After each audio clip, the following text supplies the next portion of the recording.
Hi friends, எல்லாருக்கும் வணக்கம்.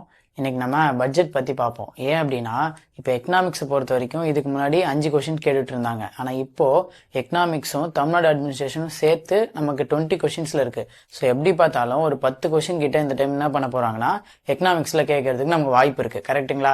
அப்போது யூஸ்வலாக நம்ம 11th புக்கில் ஒரு 5 லெசன் படிக்கிறோம், இல்லைன்னு சொல்லலை. அட்லீஸ்ட் இந்த பட்ஜெட் அந்த மாதிரி சில 1-2 கான்செப்ட் ஆச்சும் நம்ம தெரிஞ்சுக்கிறது நல்லது. ஏன்னா இப்போ இது எக்ஸாக்டாக கேட்பாங்களா இந்த கான்செப்ட் அப்படின்னா அதை பற்றி நமக்கு பிரச்சனை கிடையாது. ஆனால் எதுவுமே படிக்காத கான்செப்டுக்கு ஒரு 5 கொஸ்டின் எக்ஸ்ட்ரா கேட்க போறாங்கன்றதுனால இந்த மாதிரி 1-2 கான்செப்ட் நம்ம தெரிஞ்சு வச்சுக்கிறது நல்லது. ஓகேங்களா? பட்ஜெட்னா அதுல என்னெல்லாம் இருக்கு, என்னென்னலாம் பட்ஜெட்குள்ள வரும் அப்படின்றத மட்டுமாச்சும் நம்ம தெரிஞ்சு வச்சுக்கிட்டோம்னா மற்றவங்களோட கம்பேர் பண்றப்போ 1% இன்க்ரீஸ் ஆச்சு நமக்கு இருக்கும். அதுக்காகவாச்சும் நம்ம தெரிஞ்சுக்கலாம். இப்போ என்ன பண்ணலாம்னா, இது ஸ்கூல் புக்ல இருக்கு, 12th எக்கனாமிக்ஸ் புக்ல இந்த லெசன் வரும். இப்போ இதுல பட்ஜெட்னா என்ன அப்படின்னு சொல்லிட்டு பேசிக்கா இருக்கா? பட்ஜெட்னு இருக்குங்களா? பட்ஜெட்டை பொறுத்த வரைக்கும் நம்ம ஆர்டிகல் 112 அப்படின்றது சென்ட்ரல் கவர்மெண்ட் பட்ஜெட்டுக்கு பார்ப்போம். இதே ஸ்டேட் கவர்மெண்ட் அப்படின்னா 202 பார்ப்போம். கரெக்டுங்களா? ஸ்டேட் கவர்மெண்ட்னா 202, சென்ட்ரல் கவர்மெண்ட் அப்படின்னா 112. இது நமக்கு தெரியும். அதாவது ஆனுவல் பினான்சியல் ஸ்டேட்மெண்ட் சொல்லுவாங்கல்ல, அதாவது ஆண்டு நிதிநிலை அறிக்கைன்னு சொல்லுவோம். இதுதான் என்னதுன்னா நம்ம பாக்குற பட்ஜெட். இப்ப பட்ஜெட்ல என்னதான் இருக்குன்னா ஸ்கூல் புக்ல அப்படியே இது கொடுத்துருப்பாங்க. என்னன்னா பட்ஜெட்டை பேசிக்கா 2ஆ பிரிச்சுக்கணும். கரெக்டா? 2 என்ன அப்படின்னு பாத்தீங்கன்னா, ஒன்னு வரவு, இன்னொன்னு செலவு. இது பேசிக் டேர்ம். வரவு அப்படின்றது இப்ப இங்கிலீஷ் மீடியமா இருந்தாங்கன்னா ரெசிப்ட்னு படிப்பாங்க, செலவுனா எக்ஸ்பெண்டிச்சர்னு படிப்பாங்க. இது பேசிக். அடுத்து இதுல இருந்து 2ஆ பிரிச்சுக்கணும். அதாவது வரவு அப்படின்றது 2ஆ பிரிச்சுட்டு செலவு அப்படின்றதையும் 2ஆ பிரிச்சுக்கணும். இப்போ வரவு அப்படின்றது 2ஆ பிரிச்சிங்கன்னா வருவாய் வரவு அப்படின்னு ஒண்ணு, மூலதன வரவு அப்படின்னு ஒண்ணு. அதாவது இங்கிலீஷா இருந்துச்சுன்னா ரெவென்யூ ரெசிப்ட்னு ஒண்ணு, கேபிட்டல் ரெசிப்ட்னு ஒண்ணு. இங்க என்ன படிக்கிறோமோ அதே தான் செலவு அப்படின்றதுக்கும். அதாவது வருவாய் செலவு அப்படின்னு ஒண்ணு, மூலதன செலவு அப்படின்னு ஒண்ணு. இவ்வளவுதான் பேசிக்கா நம்ம பட்ஜெட்னு ஒண்ணு படிக்கிறதே. இவ்வளவுதான் பட்ஜெட்னு ஒண்ணு படிக்கிறோம், அதை 2ஆ பிரிச்சுக்கணும். வரவுன்னு ஒண்ணு, செலவுன்னு ஒண்ணு. வரவை 2ஆ பிரிக்கணும், செலவு 2ஆ பிரிக்கிறோம். அந்த வரவுன்றதுல என்ன வரும்னா வருவாய் வரவு அப்படின்னு ஒண்ணு வரும், மூலதன வரவு அப்படின்னு வரும். அதாவது ரெவென்யூ ரெசிப்ட், கேபிட்டல் ரெசிப்ட். அப்படியே அந்த பக்கம் செலவுல பாத்தீங்கன்னா அதையும் 2ஆ பிரிச்சுட்டு அதே மாதிரி வருவாய் செலவுன்னு ஒண்ணு இருக்கு, மூலதன செலவுன்னு ஒண்ணு இருக்கு. வேற எதுவுமே கிடையாது. Revenue expenditure, capital expenditure. இவ்வளவுதான் ஒட்டுமொத்த பட்ஜெட். இதை படிக்கிறதுக்கு நமக்கு எவ்வளவு நேரம் ஆகிட்டு போகுது? ஜஸ்ட் இந்த மாதிரி 1-2 கான்செப்ட் தெரிஞ்சுக்கிட்டோம்னா நமக்கு ஒரு ஆடன் தானே, அவ்வளவுதான். மற்றபடி ஒன்றும் இல்லை. இப்போ ஒரு 2-3 எக்ஸாம்பிள் பார்த்துட்டு அது இதுக்குள்ள எது அடங்கும் அப்படின்னு நம்ம பார்த்தா போதும். இப்போ இதுக்கும் பட்ஜெட்டுக்கும் என்ன சம்பந்தம் அப்படின்னா, ஒரு பட்ஜெட்ன்றது என்ன? ஒரு கவர்மெண்ட் அடுத்து வரக்கூடிய ஒரு நிதியாண்டுல வரக்கூடிய அந்த நிதியாண்டுல என்னென்ன விஷயத்துலாம் நம்ம செலவு பண்ண போறோம், எந்தெந்த இடத்துல இருந்து நமக்கு வருவாய் வரப்போகுது அப்படின்னு அந்த கவர்மெண்ட் முடிவு பண்ணி வச்சிருப்பாங்க. அவங்க என்னெல்லாம் முடிவு பண்ணாங்களோ அது எல்லாத்தையும் எடுத்துட்டு வந்து இந்த 4 விஷயத்துக்குள்ள அடக்கிடுவாங்க. அதுக்கு பேர் தான் பட்ஜெட், வேற எதுவுமே கிடையாது. ஓகேங்களா? இப்ப எக்ஸாம்பிளுக்கு 1-2 எடுத்துட்டு அது இந்த 4க்குள்ள எப்படிலாம் அடக்க முடியும் அப்படின்றத மட்டும் நம்ம பாத்துக்கலாம். இதுக்கு ஒரு ஷார்ட்கட் இருக்கு. எப்படி அந்த ஷார்ட்கட்னா, இப்ப கவர்மெண்ட் இருக்குங்களா, இப்ப தமிழ்நாடு கவர்மெண்ட் நம்ம வச்சுக்கலாம். இப்ப தமிழ்நாடு கவர்மெண்ட் புதுசா ஒரு கடன் வாங்க போறாங்க அப்படின்னா அது இந்த 4த்துல எதுக்குள்ள அடங்கும் அப்படின்றது நம்ம தெரிஞ்சுக்கணும். இந்த மாதிரி ஒரு விஷயமும் இருக்குல்ல, அதை ஈஸியா எப்படி கண்டுபிடிக்கிறது?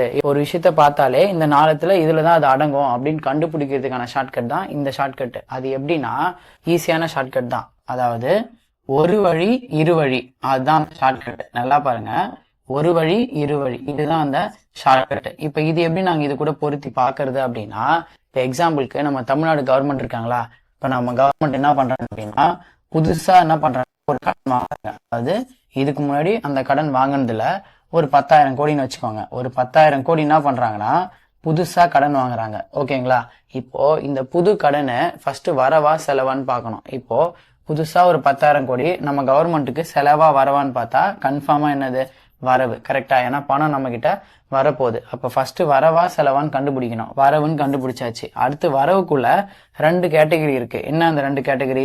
வருவாய்னு ஒண்ணு இருக்கு, மூலதனம் ஒண்ணு இருக்கு. இப்ப இந்த 2ல இந்த புதுசா வாங்கக்கூடிய 10,000 கடனை பட்ஜெட்ல எங்க வைப்பாங்கன்னு சொல்லிட்டு ஒரு டவுட் வரும். அந்த விஷயத்தை தான் நம்ம இந்த ஷார்ட்கட்ல வச்சு முடிக்க போறோம். என்ன அப்படின்னா, இந்த மூலதன வரவுன்னு இருக்குல்ல, இதுலதான் என்ன பண்ணுவாங்கன்னா இந்த 10,000 கோடி புது கடன் எடுத்துட்டு வந்து வைப்பாங்க.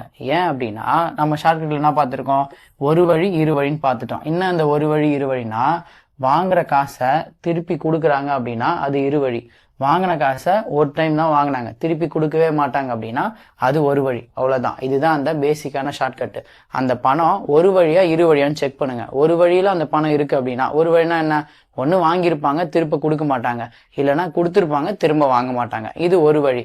இதுவே இரு வழி அப்படின்னா வாங்கியிருப்பாங்க திருப்பி கொடுக்கணும், அதான் கண்டிஷன். அந்த மாதிரி இருக்கக்கூடிய எந்த விஷயமா இருந்தாலும் சரி, பணம் இரு வழியா இருக்கு அப்படின்னா அது கன்ஃபார்மா எதுக்குள்ளதான் அடங்கும், மூலதனம் அப்படின்னு சொல்றோம்ல அதுக்குள்ளதான் அடங்கும். இது ஒண்ணு புரிஞ்சிடுச்சுன்னா இந்த ஷார்ட்கட் புரிஞ்சிடும். அதாவது ஒரு பணம் இரு வழி சார்ந்ததா இருக்குன்ற பட்சத்துல அது கம்பல்சரி எதுலதான் இருக்கும், மூலதனம்ல தான் இருக்கும். கரெக்டுங்களா?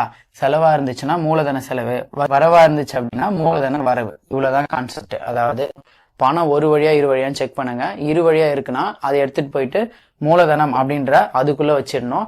அது வரவா இருக்குன்னா மூலதன வரவு, செலவா இருக்குன்னா மூலதன செலவு. இப்போ நாம 10,000 கோடி கடன் வாங்கினோமா, இப்ப இந்த 10,000 கோடி கடன் அப்படின்றது நம்ம திருப்பி கொடுக்கணுமா இல்ல நம்மளே வச்சுக்கலாமா? திருப்பி கொடுக்கணும். கரெக்டா? அப்ப வந்த 10,000 கோடி திருப்பி ஒரு நாள் கொடுத்தாகணுமா? அப்ப வருது மறுபடியும் போகுது, அப்ப ரெண்டு வழி சார்ந்தா இருக்கா? அப்ப அதை எடுத்துட்டு வந்து மூலதன வரவுல தான் வைக்கணும். ஏன் மூலதன வரவுல வைக்கிறோம்? நமக்கு 10,000 கோடி வந்துருச்சு, அப்ப ஃபர்ஸ்ட் வந்துருச்சுன்னு தெரிஞ்சிச்சு, அதுக்கப்புறமா அது வருவாயா மூலதனமான்னு பார்க்கணும். அதாவது ஒரு வழியா இரு வழியான்னு பார்க்கணும். ஒரு வழி செலவா இருந்துச்சு இல்ல ஒரு வழி வரவா இருந்துச்சுன்னா, ஒன் வேவா இருந்துச்சுன்னா அது வருவாயில எடுத்து வந்து வைக்கணும், இங்க எடுத்து வந்து வைக்கணும். இரு வழியா இருந்துச்சுன்னா மூலதனம்ல எடுத்துட்டு வந்து வைக்கணும். கரெக்டுங்களா? இப்ப இது டூ வேல இருக்கு. கரெக்டா? கொடுக்குறாங்க, மறுபடியும் நான் திருப்பி கொடுக்கணும். கரெக்டா? அப்ப மூலதன வரவு அப்படின்றதுலதான் இந்த 10,000 கோடி கடன், இந்த புது கடன் எடுத்து வந்து நாம வைக்கணும். கரெக்டா? இப்ப இன்னும் 2-3 எக்ஸாம்பிள் பாருங்க. இப்ப நம்ம கவர்மெண்ட் வந்து இப்ப கவர்மெண்ட் சேலரி எல்லாம் போடுறாங்கல்ல, கவர்மெண்ட்ல இருக்கக்கூடியவங்களுக்கு சேலரிஸ் போடுறாங்க. இப்போ இதுதான் கான்செப்ட். இப்ப எக்ஸாம்ல வந்து கவர்மெண்ட் சேலரி போடுறாங்க, அந்த சேலரி அப்படிலாம் பட்ஜெட்ல இந்த 4 விஷயத்துல எதுல எடுத்து வந்து அடக்கணும் அப்படின்னு கேக்குறாங்கன்னு வச்சுக்கோங்க.